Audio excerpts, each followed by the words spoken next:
The Marvels is a third book in a trilogy, but it's not a conventional trilogy in any fashion. When I started working on the invention of Hugo Cabret, and it was a sort of experiment with how to tell a story using words and pictures, the story was very much about the cinema, and so I tried to tell the story in the book almost cinematically. I've had a long relationship to London and friends here and so many things here that I've always really loved.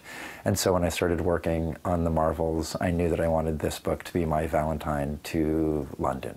I moved to London for 3 months and lived in Piccadilly Circus. I was right down the street from the Theatre Royal Haymarket, which is an important inspiration for the book as well. And again, of course, coming here to the Dennis Seaver's house, which was one of the main inspirations for the book as well.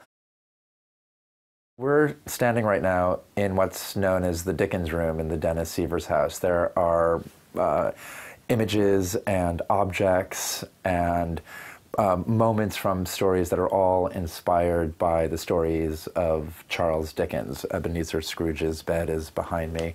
But it's also been, for a very long time, a bedroom that people have really stayed in and lived in. David Milne, the curator of the house, who was a friend of Dennis's, lived here and slept in this bed for a long time.